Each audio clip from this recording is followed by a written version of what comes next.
Hello, everyone. Welcome to session 2 of Kristin and I. Really talking about being on the path, doing our work, showing up as we are now, where we are now. For those of you who watched the first episode, we decided that today we'll do a little introduction. Like each of us will talk a little bit about who we are and why we're here, both doing our work and also Kristin and I coming together to do this show. So do you want to go first, Kristin? Sure. Hey, everyone. So I am what I would refer to as a spiritual supporter and guide for myself and a lot of other people in my life, immediately and from a distance. And I feel like I've always been on a bit of a spiritual search or spiritual journey from when I was a small child, except I don't think I realized what was going on then.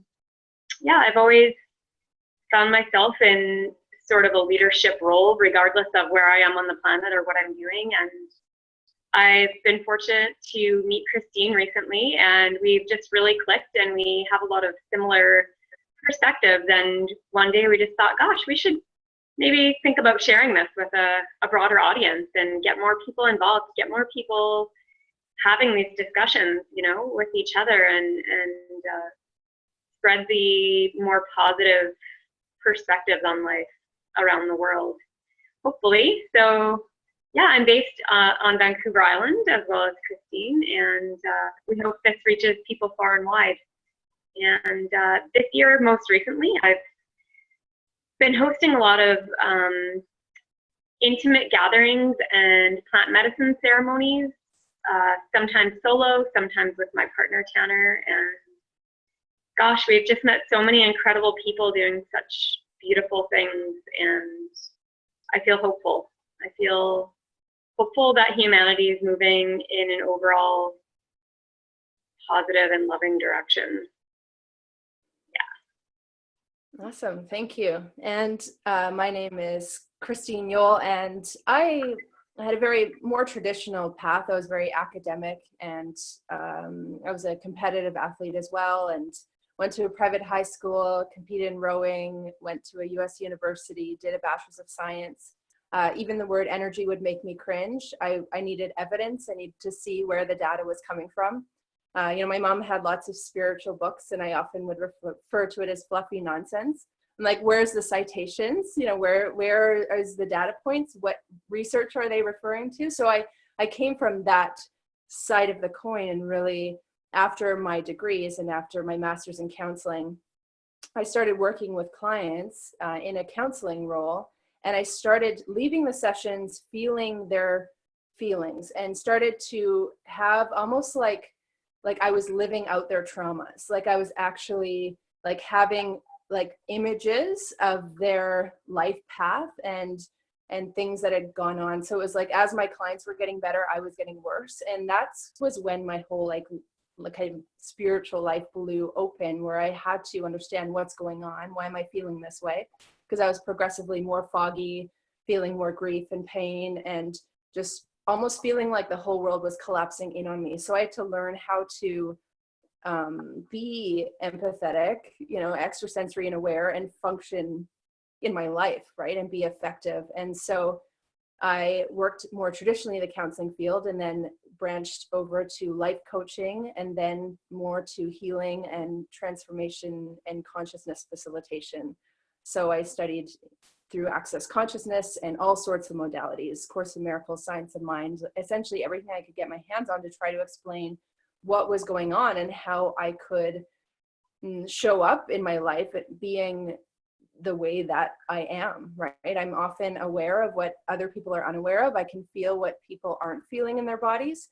I can often pick up like life paths of people that they've shut out or pretend doesn't exist, and I often see it and feel it, and then I feel like I'm holding this information and I don't know what to do with it. So I'm grateful that we're coming into a time where we're being called to be really honest about where we're at and where our body's at, like we're a physical body, our emotional body, our mental body, and our spiritual body, like where we're at as a whole in our unified, like in our own space and also in the collective space, and really being like, yep, there's a lot of fear. Yep, there's a lot of anger and grief and rage and confusion. And there's also a lot of potential for joy and happiness and love and all of these things. But it's like, I know for me, like when I got really honest with what I was really feeling, what I was carrying, the traumas I was carrying, and I really chose to process them and change them and receive support to change them, everything became easier, right? Because if I'm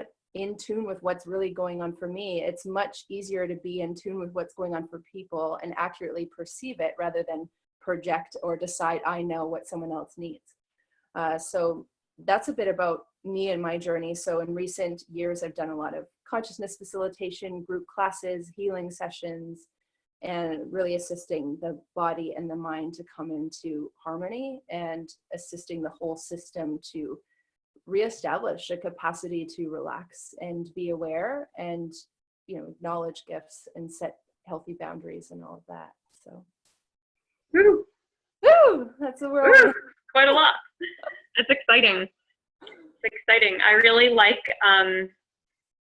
the parallel path that you and I have, but all the subtle differences as well, and the differences of where we've come from and what we've experienced, but that it all sort of just merges together, because, you know, we're each walking the path, but it's all the same path. It just looks different for everyone, and it's a path of higher consciousness and self-awareness and love. And yeah, I wanted to laugh a little louder when you were saying that your mom had books on fluffiness and fluffy nonsense, or whatever you called it, because this can sound like fluffy nonsense to people who haven't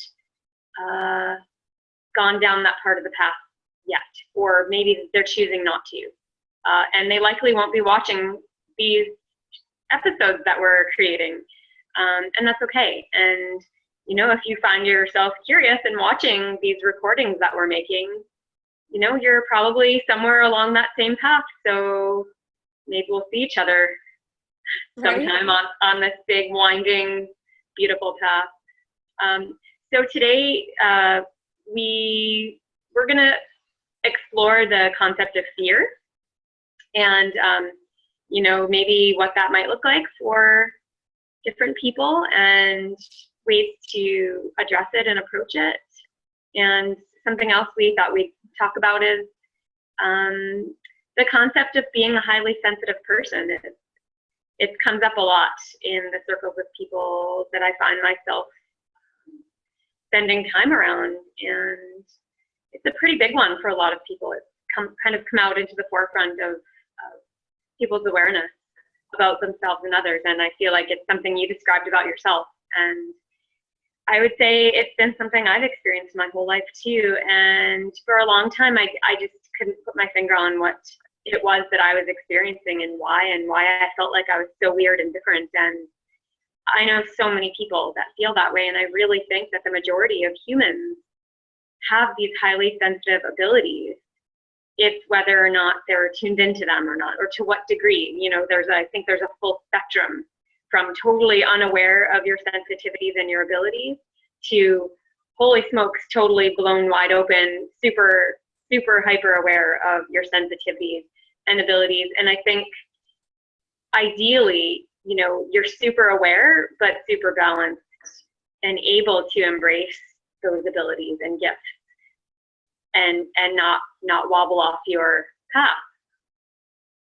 Yeah, it's like how to be able to choose how you show up in the world while being aware of what you're aware of, right? Rather than being so overwhelmed by the awareness. Like I know for me, for a time, I was so overwhelmed by my awareness that I couldn't function well. I couldn't show up. I couldn't choose how I wanted to better people's lives and do great things in the world, because I was like, I can barely lift my body up because there's so much emotion. I could just cry on the floor for eternity, it feels like, you know, in certain moments along that progression. And so I get a big part of this is around the emotional body, you know, and how many of us, you know, some people would call it the emotional dark age, where we're just like try to just mentalize everything, right? Oh, it's okay that it's like, even as a kid or as a child, I would feel something or fall and hurt and myself and start crying. And then someone would say, it's okay. And so I started to distrust my emotions, like, oh, it's okay. It's okay. It's fine. I'm fine. Right. I started to push down the feeling body and then became very mentally oriented. Right. That's why I was so shut down to spirituality or energy, because I had big walls up. Right. Because I was trying to keep everything in control using my mental body, right? Using my mind to try to control my emotional body. And there came a time where it was required for me to welcome my emotional body and integrate it and personally process all the emotions I had been suppressing so that I could be grounded and present when other people were feeling, right? The more I processed my personal previously suppressed emotions, the more I could be present for other people in regardless of what they're feeling, and less likely I would try to control them to make me feel better, right? Because how much when other people are scared, you just want to be like, it's okay, everyone, calm down, it's okay. And really, each person requires something different. You know, some people require to sit still and really feel the fear, or feel the anger, or feel the betrayal, or feel the sadness. Whereas other people, it benefits them to get support, to talk through it, to, you know, hit a pillow, to, you know, to go for a run, to be in nature. There's so many different things for different people. And that's the art of walking the path is often we require to hear different things and different messages, you know, and sometimes we can hear a message that actually doesn't suit our path. Right. If someone's feeling a lot of fear and you said, it's okay, it's all in divine right timing, and you know, all is perfect, like that sort of message is so invalidating to the emotional body that's feeling fear. Right. So they may need to hear the message, it's okay to feel that. It's okay to feel fear. It's okay to feel anger. It's okay to feel hurt. It's okay to feel terror and confusion. Like, it's okay to feel. And for some people, just to have the permission to feel is massive, right? Because they've never been given that permission to feel. Because once we have the permission, then we can move through the feeling, and then often there's something different available after that. For sure. And something else we've talked about tying in, and this feels like a perfect opportunity, is the concept of nonviolent communication or conscious communication. And the first time I ever took a workshop on nonviolent communication, conscious communication, was it was groundbreaking for me, because in that workshop, I was asked, what are you feeling? What is the feeling? Name the feeling. And, you know, I think I always thought there were like 3 feelings: sadness, happiness, fear, anger, maybe 4 feelings, right? And they whip out this huge chart of like 50 feelings. And I was like, whoa, I have all those? And wow, like so beneficial when someone, you know, asked me. So, you know, look at this list and identify the exact feeling that you have right now. And so, you know, I liked what you just said about that, because, you know, many of us grew up in households as children where a lot of our old patterns and old wounding follow us into adulthood. And, you know, we grew up in households where it wasn't okay to cry. It wasn't okay to get angry. It wasn't okay to get too excited about anything, or, you know, just keep it under wraps, just calm down, you know, everything's fine. And I definitely squelched my feelings for many, many, many years. And, you know, into my adult life, it wreaked havoc on a lot of personal relationships, so many. And, you know, the day I looked in the mirror and realized that I needed to address my fears and my emotions and my patterns and help myself to heal that, to move forward in a more positive and free, loving way, it was a revolutionary day. Yeah. Mm-hmm. Yeah, and just that the step of acknowledgement, right? Of just, wow, I have all these feelings, or just the acknowledgement of, wow, it hasn't been safe to feel this, right? It's sometimes when we do take a moment with our childhood and just go, what emotions were okay to feel? What emotions were not okay to feel? in certain households, anger is okay, but sadness isn't, right? In certain households, none of them are okay. In certain households, they're shamed or whatever. All sorts of things have been done with the emotions. So if we just get in, kind of tune into and be a witness and just go, okay, what emotions were okay, which ones were not okay to feel. And because often we've duplicated that, and we've carried that forward as our template, or say I carried that forward as my template, primarily to everything's okay, right? Right. So it would come up, I'd be like, someone would be like, wow, it looks like you're in pain. No, I'm okay, I'm fine. Like the hold back the tears thing, because I had been taught that it's just not okay and you just need to move on, right? And it happened, move on, sweep it under the rug, move on. And the essential reality, if we desire intimacy, especially if we desire intimacy or conscious communication, or to be loved, seen, acknowledged, felt, all those things, it requires us being with the emotional body, essentially integrating it, right? And giving ourselves a new choice, which is like, it's okay to feel this, or at least give ourselves permission to go, what is now the time? Like, what is it okay to feel now? Because it's not like we have to do it all in one day, but sometimes just that one step of, okay, it's okay to feel fear.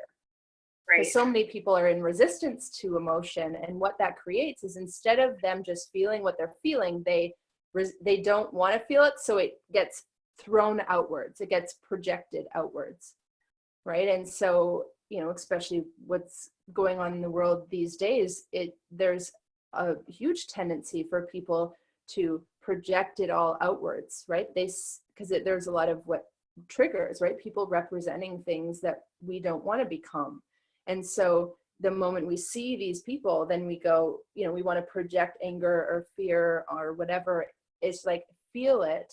And then, because the more we feel it and are present with it, the more choice we have to take action, right? To respond, to choose our course, whereas many people are either in reaction or resistance to feelings, so they're just going to project it outwards or hide, right?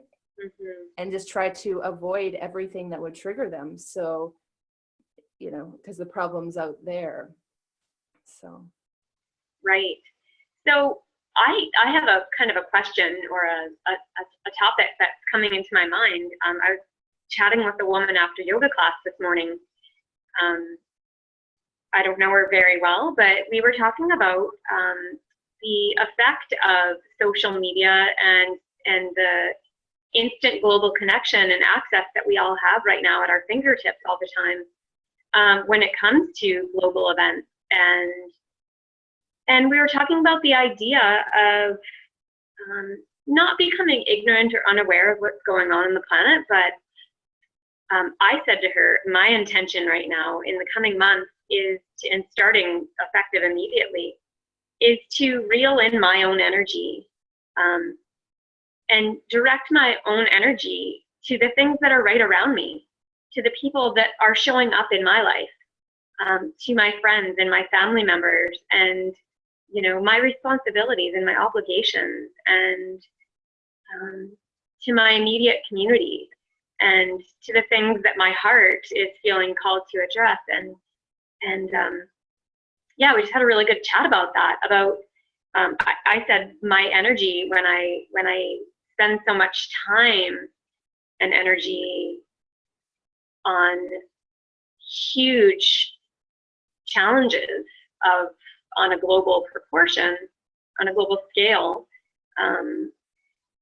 that I just feel tired and drained and sort of helpless, hopeless. And I become aware of that. And,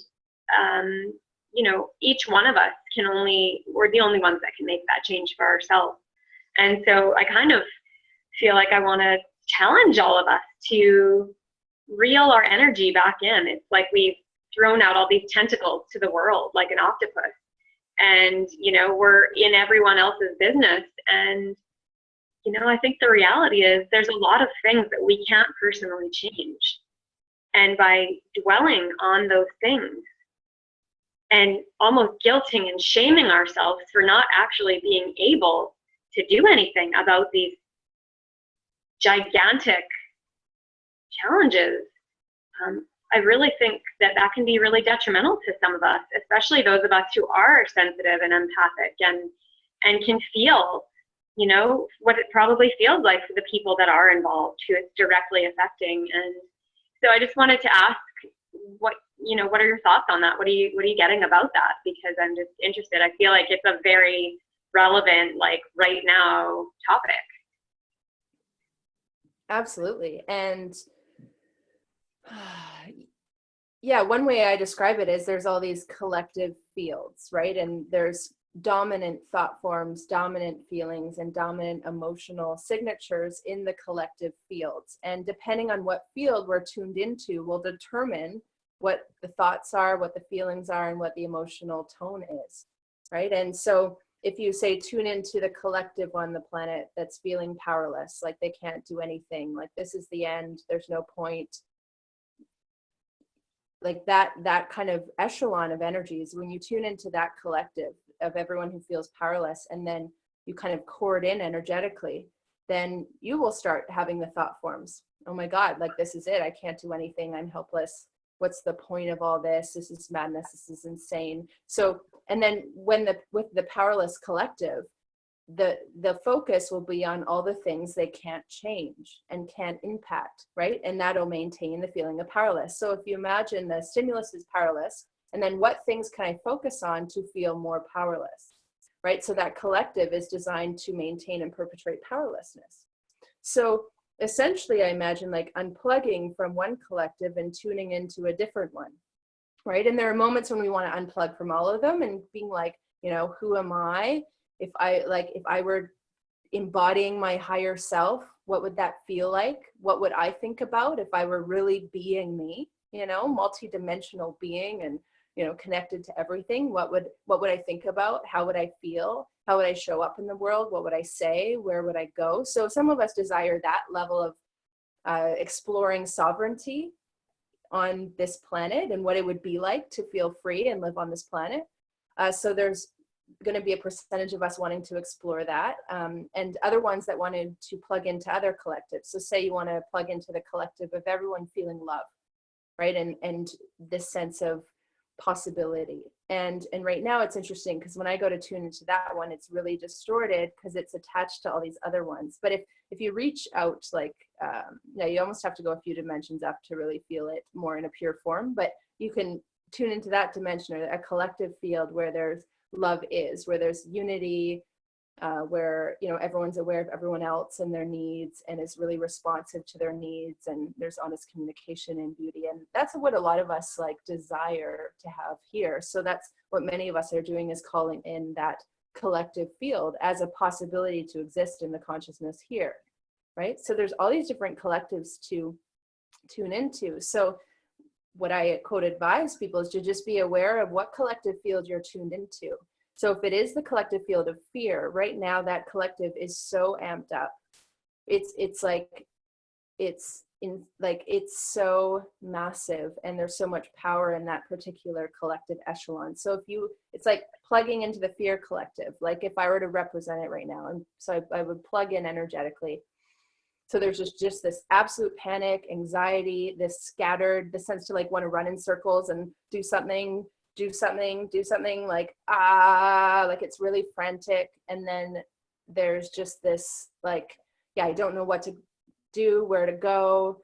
It's almost just this like really frazzled, chaotic reality. And then so someone, if their body is in that collective for long enough, what's going to happen is there's going to be a shutdown and a mental exhaustion, and then they'll actually plug into the collective of depression, which is like tired, exhausted, like this is too hard. There's no point. There's no support. Each is out to their own. There's so much corruption and suffering and competition. Why even bother, right? They're under the weight of that. So if we become conscious of what we're plugging into and tuning into, it's a way of reclaiming choice. Right. So consciously aware of where we're plugged in or tuned in, and if we are called to contribute to changing one of those collectives in some way, then we'll be guided there. Right. And that brings up something else for me. I love how just this back and forth in the moment conversation just sparked stuff for both of us. Yeah, I recently had a conversation with a man about the clear-cut logging here on Vancouver Island, and he was just frantic. He was so disturbed, and he was from another country. He was visiting here long term, and he said, "What can we do?" And I said, "Well, I don't intend to do anything, actually." I said, "I agree with you. It's quite devastating to see our natural world so destroyed. However, I don't feel called personally to get involved in that particular incident." I don't know what word to use, but that topic. And I said, "I've been called to lots of other things that I feel strongly called to get involved in, and that's not one." So I think to tag on to what you were just saying, I think we all have individual callings in this particular lifetime, and what one person is passionate about, it might not be our passion or our calling either. I know there was an ancient tree in town here, and it got cut down recently, and there was a small group of activists who passionately sat in and around that tree and chanted and prayed for that tree and for the collective consciousness day and night for weeks. And I didn't feel called.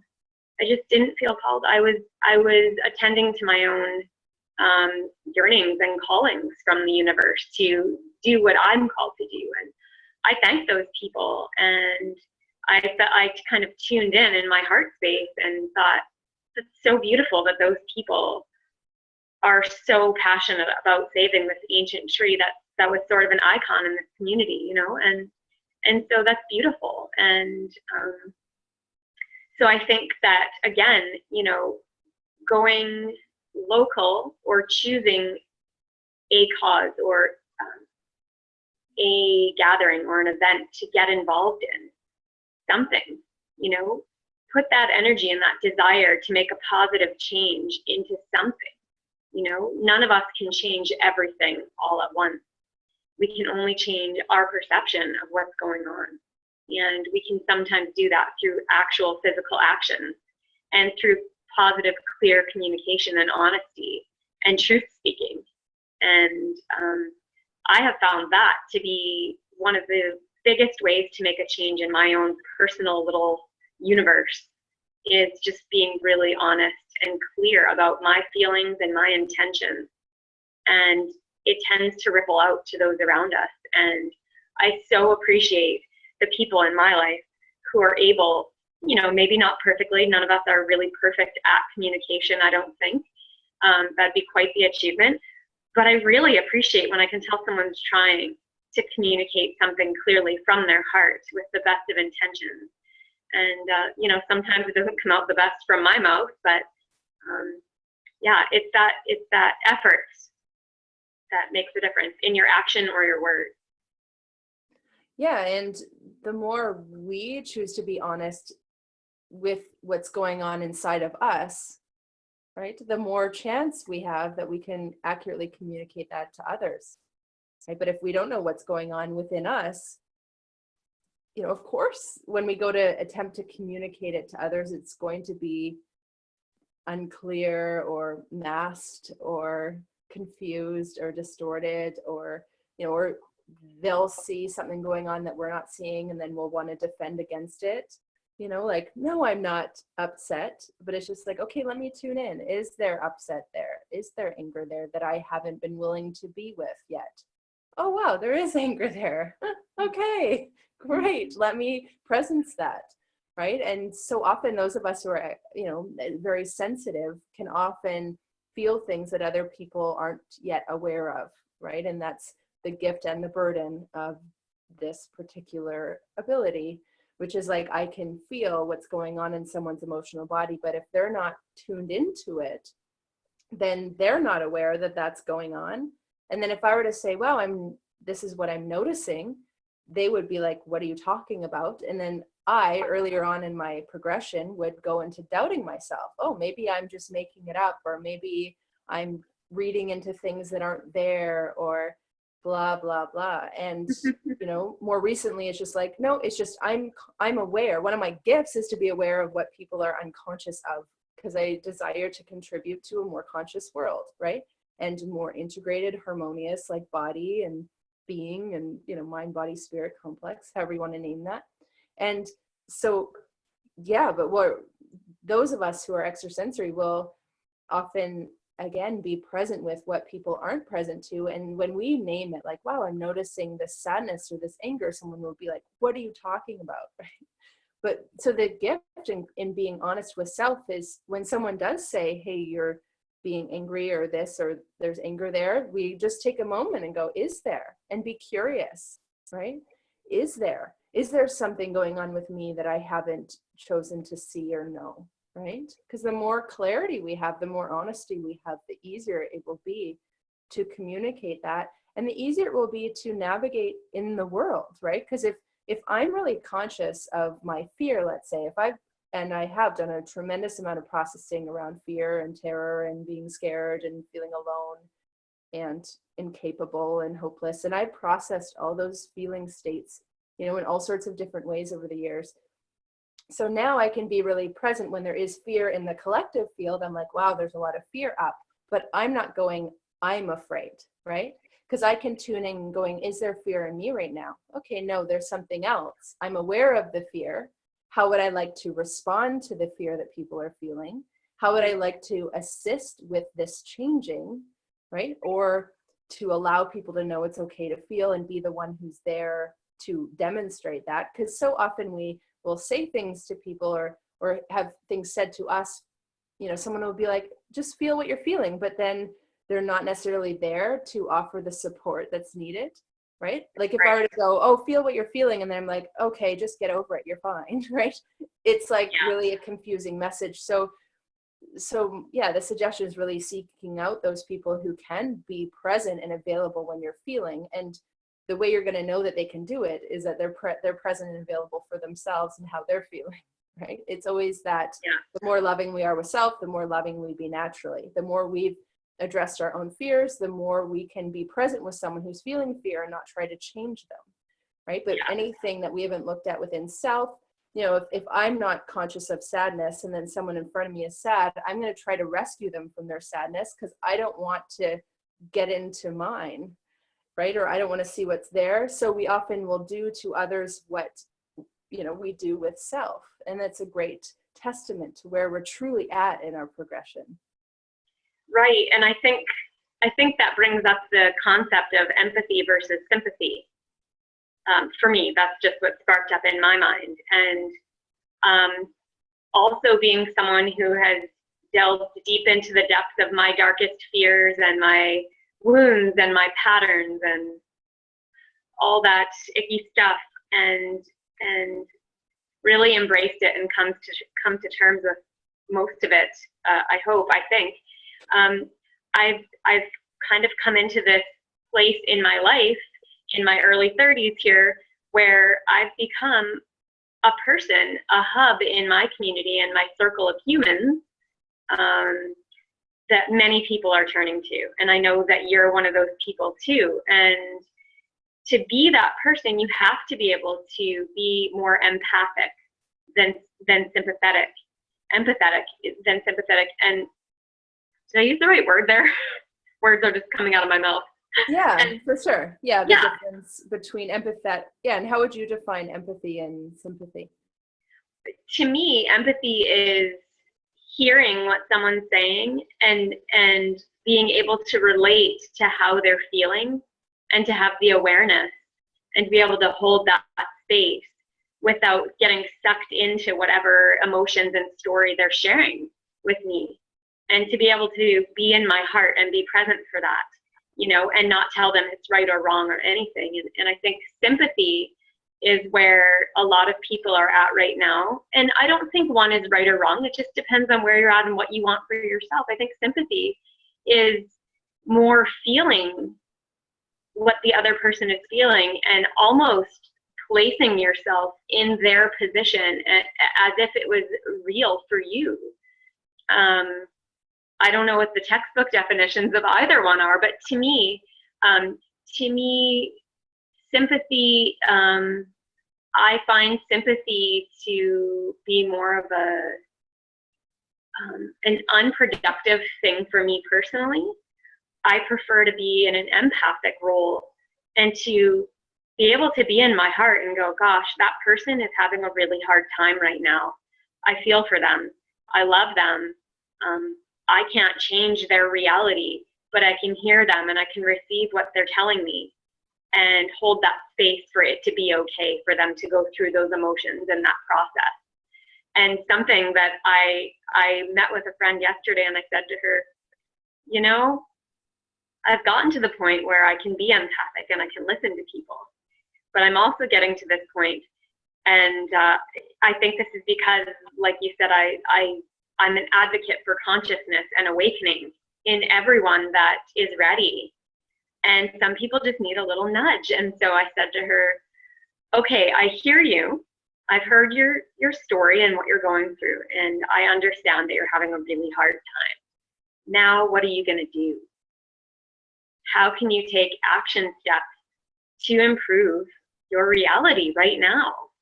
And a lot of people are appreciating that. I think it's hard to hear because your average friend or supporter is going to be sympathetic and say, oh, what a jerk. Oh man, oh, that's terrible. Oh, whew. Yeah, let's go get a drink, you know? Let's just bury that feeling, that emotion, and let's just team up and attack. Let's get angry, let's rebel. But really, I think what most people need is to be heard and to be acknowledged, and then to have someone who's willing to step in and say, okay, now how will you proceed with your life so that you don't remain stuck in this feeling and in this space?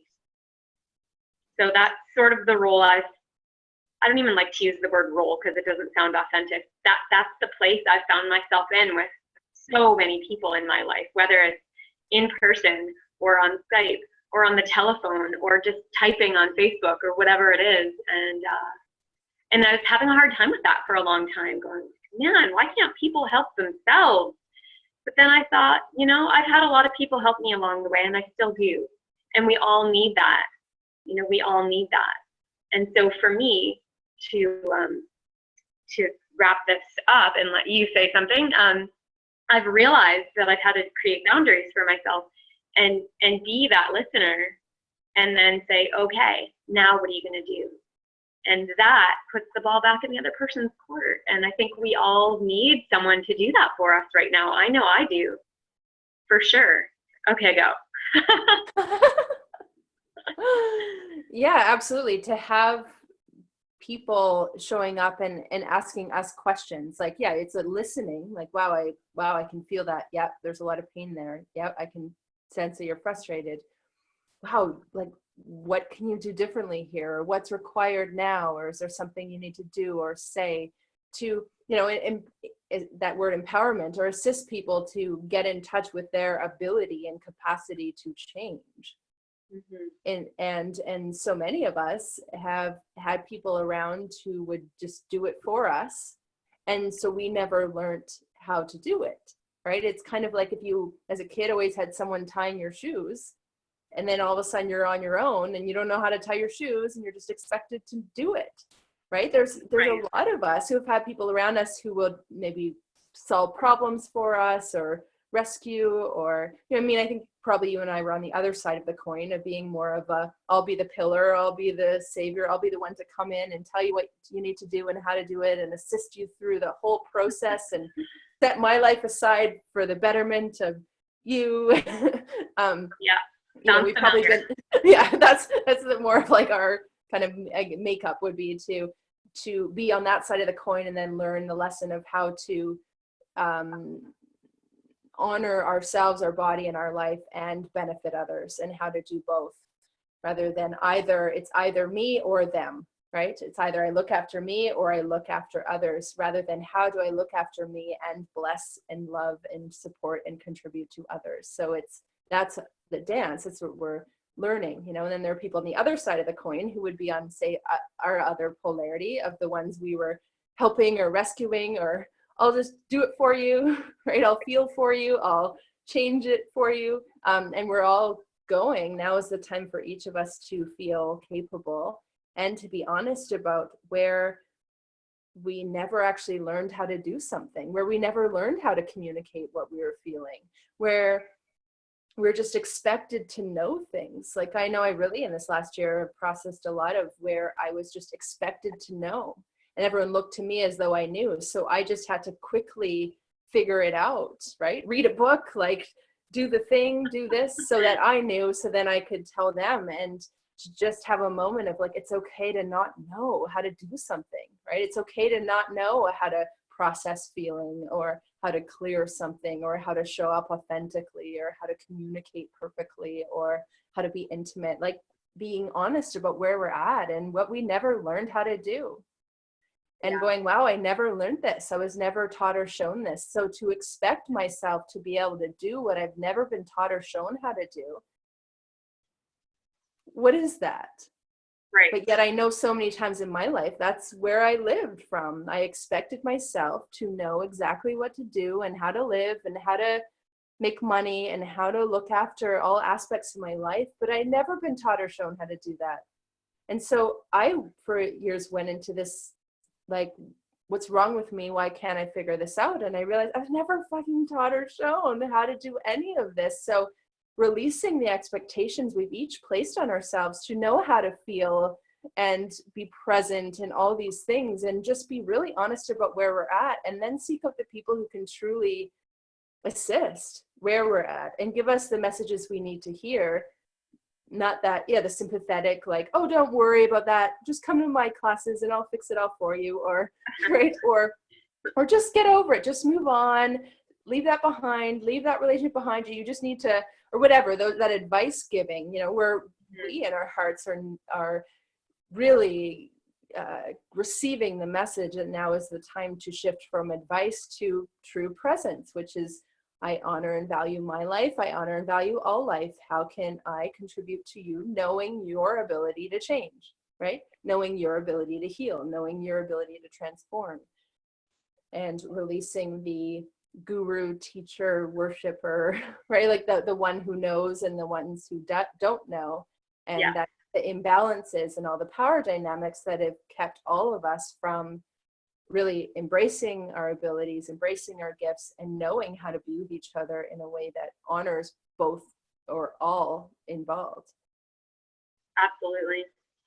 I think, I know some of my favorite teachers have not been people who profess to know it all or have all the answers, or tell you, well, if you follow my XYZ protocol, you'll be just good to go forever. It's more like the people that are like, this is what I know, and I can share that with you through my writing or my words or my workshop or whatever. Take what feels authentic and true to you and leave the rest, and ask questions. One of my favorite teachers / friends, he says, don't believe things, find out for yourself whether it's true or not true. Do you know it or don't you know it? And to really question things and think for yourself. And it's something that we say in our ceremonies and in our gatherings. We say, we're not here to teach you anything. We've created this moment in time for us to all come together and co-create a better reality for ourselves and each other. And, you have the answers. If you're ready to tap in and go into your heart space and tap into your higher consciousness, you have the answers you need, or you have the access to the answers you need. So we're here to help you hold that space and give yourself that gift to ask yourself the questions you need to ask, or to ask for the guidance that you are ready to receive. And so really, I think the greatest thing we can offer each other is the awareness that we are capable of helping ourselves and changing our own lives. And I think for me, over the years of my life, I've gone from codependent to co-creative and cooperative, and they're very different things. So many people are in codependent situations. It's it's sort of the norm for a lot of people, and it's so detrimental to so many people. And so when they're willing to step back and take a look at themselves and realize that they're so much more capable of living life, you know, for themselves and through themselves. And it's not that we don't need each other, because, you know, humans are a collective species. We thrive off of, you know, the collective love and good intentions of one another.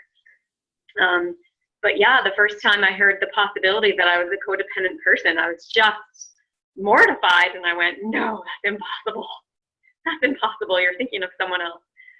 But gosh, then I read a book about codependency. This was more than a decade ago. And I just remember tears of realization, going, oh my gosh, this is so me and so my partner. And, you know, so then I was able to work through that and address those issues. And you know, with the help and guidance of other mutual parties who were able to help me notice what I was doing. And now I feel that if any codependent thoughts or little twinges come up for me, I go, hang on a minute, you know, I can do this. I can have a co-creative or a cooperative situation, but I don't need the codependency in my life. And so I'm finding that I'm encouraging a lot of people who I can recognize the codependency markers in, because I've been there myself, helping those people to step back from that and to really nourish and nurture themselves to move into a more higher state of awareness and go deeper within to heal that and free themselves. Mm-hmm. Yeah, I can feel like the tickle in my throat on that topic, because I think, yeah, like really finding our voice, right, and our true voice, and actually getting to speak from there. Yeah, I almost need water now, but I'll get it in a moment. And okay. Yeah, like really, what is that? I guess the main message is really inviting all of us to know what we need and require right now. And sometimes it is a need and requirement for say us personally to step up into, okay, I can change. Now's the time for me. I can, you know, be empowered. I can offer love to my body. You know, so sometimes it is about going within to resource, and other times it's going without. The way I would say how to know is, what's your dominant style, right? Because it's usually the opposite that is required. So say for those people who are very self-contained and self-sufficient, and they hear the message go within, then, you know, that's actually not a great message for them, because that's how they live. So to actually create like expansion is to resource, to ask other people, to request people to be there for you and with you and help you and assist you. Mm-hmm. So it's just noticing the dominant pattern, and often to create a circulation is to shift from the dominant pattern. So if it is reliant on others always, then to create circulation would be, wow, what if I could be more independent, really trusting me, knowing I have the answers, going within, right? If it's someone very self-contained, or I'll do it myself, I'm on my own, no one can help me, then they require to step out and go, who can assist and help and make things easier for me and be here with me through this? So it's just noticing what our dominant pattern is, and then inviting in a different one, right? So with the codependent and always like reliant on each other for each other's happiness and well-being, and, you know, you make me happy, you need to keep me happy, you make me mad, right? All of those things. To I own and honor my feelings, I create a sovereign space of being, and I show up now next to other people who are sovereign in their expression, so we can own and claim our thoughts and feelings as ours and take responsibility for how we communicate. So nice. Yeah, well, I was just kind of thinking of I don't even know if I was thinking, it just came to me that, yeah, our time's probably getting a bit on in the numbers here. So, you know, just to bring this topic to a close for tonight. I would just like to say, you know, if you are a person who's always like, I can do it all, I don't need anyone else, to step out of that box and ask for help. You know, it doesn't mean you're going to lean on other people and be codependent, but it's okay to say, I'm having a hard time. I really need some help here, or I really need someone to hear me and support me through this process that I'm about to embark on. And if you're someone who's always looking to others to fix your problems, you know, try potentially retreating and just sitting with yourself, you know, whether it's in a cozy spot in your home or underneath a tree, and, you know, really take some time to reflect on what it is you're actually feeling. And are there steps that you can take yourself to, I mean, in either of those scenarios, what steps can you take yourself to change the reality that you're experiencing, you know, to be more loving and more flowing and to move in a more positive direction, in a more direction of love and compassion for yourself, especially first, and for others. So yeah, I think I'll just end with a message that I've been getting constantly lately, which is to put myself first.